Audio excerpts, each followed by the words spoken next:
अस्सलाम वालेकुम। इसी तरह से अगर बच्चा कलरिंग भी करता है ना, तो सबसे पहले हम बच्चे को उससे कहते हैं कि जी ये बताओ कि तुम क्या चीज बनाने लगे हो। उसके बाद जो कलर उस बच्चे को चूज करवाया जाता है कि अब तुमने इसमें ये कलर करना है, फिर उस बच्चे को उस कलर का नाम याद करवाया जाता है, फिर उस बच्चे को ये सेंटेंस याद करवाया जाता है अगर बच्चा सेंटेंस लेवल पे जा चुका है तो, कि मैं कलर करने लगा हूँ। फिर उसके बाद उस बच्चे को कलरिंग दी जाती है। तो ये आपको एक छोटा सा प्रोसीजर समझाने का मकसद ये है कि आप लोगों से ये बताना है कि आप लोगों के बच्चों को स्पीच की किस हद तक। तो जब बच्चा इदारे में भी नहीं आता, जैसे सैटरडे संडे भी हो गया, तो वो जो 2 दिन होते हैं वो 2 दिन बच्चे के लिए गैप है, क्योंकि इदारे ने भी अपने 40 मिनट नहीं दिए और इदारे में अपने रिमेनिंग जो 4 घंटे हैं या 2 घंटे हैं, और उसमें जो उनकी डिफरेंट एक्टिविटीज है, डिफरेंट थेरेपीज है, उसमें जो स्पीच मिल रही थी वो भी नहीं प्रोवाइड की गई, और आप फैमिलीज ने भी अपनी जिम्मेदारी नहीं निभाई। मुझे इस बात की समझ नहीं आती कि आप लोगों के पास अपने ही बच्चों को देने के लिए वक्त क्यों नहीं है। यहाँ पर हर फैमिली की तरफ से हमें यही मिलता है सुनने को कि जी मेरे पास वक्त नहीं है। पेरेंट्स का आपस में क्या चलता है, मदर कहती है फादर टाइम दे, फादर कहते हैं मदर टाइम दे। तो ऑनेस्टली स्पीकिंग बच्चे को काम करवाना मदर्स की जिम्मेदारी है, क्योंकि फादर ने तो सारा दिन घर पे होना ही नहीं, फादर ने कमाने के लिए घर से बाहर चले जाना है। लामुहाला बच्चा आपके पास है क्योंकि आप घर पे मौजूद है। तो बच्चे को जो काम करवाने की जो बेसिक जिम्मेदारी आती है वो वालदा की ही आती है। आप लोग खुद उस बच्चे को नॉर्मल ही समझ के चलते हैं, तो नॉर्मल रूटीन में यही होता है कि हम कोई काम करते हैं, बीच में अगर कोई छुट्टियां आ गई, जैसे बच्चे स्कूल गोइंग बच्चे हैं उनको दिसंबर की छुट्टियां आती हैं, जून जुलाई की छुट्टियां आती हैं, तो उसमें भी कुछ पेरेंट्स उनको फिर भी डेली रूटीन में ही वर्क करवाते हैं और स्ट्रिक्टली उनके साथ चलते हैं। लेकिन कुछ ऐसे होते हैं कहते हैं जी बहुत छुट्टियां, तो उसमें हम काम नहीं भी करवाते तो कोई बात नहीं।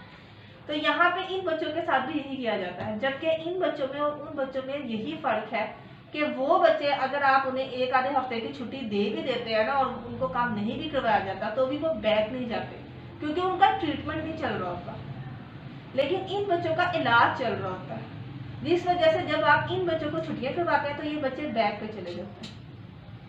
तो सबसे पहले तो ये चीज़ है कि आप लोगों में एक्सेप्टेंस आना चाहिए कि आप लोग इस चीज़ को एक्सेप्ट करें कि जी हमारा बच्चा प्रॉब्लम के साथ है।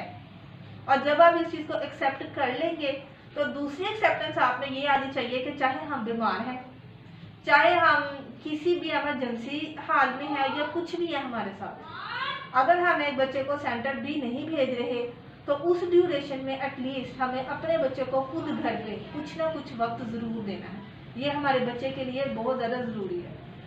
तो जो पेरेंट्स इस चीज़ को फॉलो करते हैं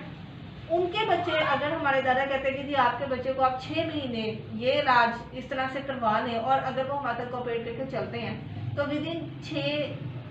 माह ही वो फारिग हो जाते हैं, उनका बच्चा इतना स्टेबल हो जाता है कि उसके बाद फिर वो उसे घर पे ही डील कर लेते हैं। और जो पेरेंट्स इस चीज़ को नहीं समझते उनके बच्चे साल हर साल सेंटर ही आते रहते हैं, और इन्हीं सिचुएशंस में ना तो बच्चा स्टेबल होता है और ना ही उस बच्चे को फिर ये होता है कि जी छुट्टियां आ गई हैं तो बच्चा फिर बैक पे चला जाएगा, और थेरेपिस्ट जो है वो पहले दिन वाला काम ही उसे दोबारा करवाने के लिए मजबूर है। इस पॉइंट को समझते ही नहीं है कि आपका बच्चा लर्निंग के लिए नहीं आ रहा, हम लोग थेरेपिस्ट हैं और आपके बच्चे इदारे में इलाज के लिए आ रहे हैं। तो आप लोग इस चीज़ को जब खुद ही नहीं समझते कि जी हमारे बच्चे का इलाज चल रहा है, आप लोग उसको हल्का लेते हैं, आप लोग ये समझते हैं कि जी हमारा बच्चा जो है वो पढ़ने जा रहा है, वो स्कूल जा रहा है, वो टीचर के पास जा रहा है, तो इस वजह से ना आप लोग संजीदा होते हैं, ना आप लोगों के बच्चों में बेहतरी आ पाती है। तो काइंडली इस चीज़ को समझिए कि आप लोगों के बच्चों का इलाज चल रहा है, और यहाँ पर ठीक है हमने अपनी प्रोफेशन की कुर्बानी दे दी, हमें आप लोग कहते हैं कि जी आप टीचर्स हैं, हम आपको कुछ नहीं कहते, आप हमारे इदारे को एक ट्रीटमेंट सेंटर के बजाय,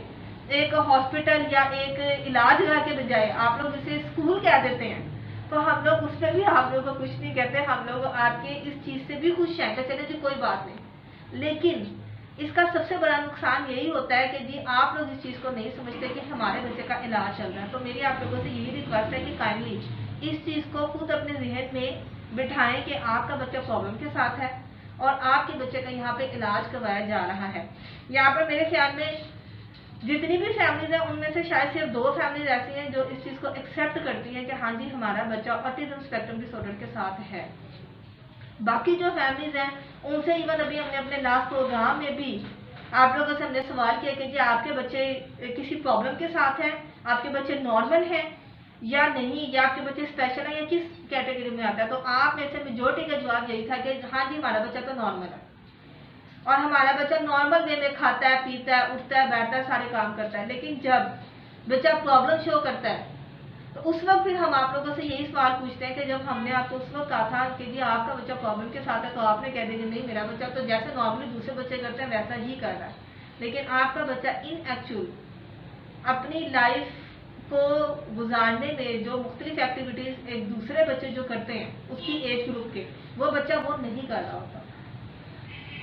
आप लोग इस चीज को जिस दिन समझ जाएंगे उस दिन आप अपने बच्चों के हवाले से उनमें बेहतरी लाने के लिए खुद एक मामूल साबित होंगे।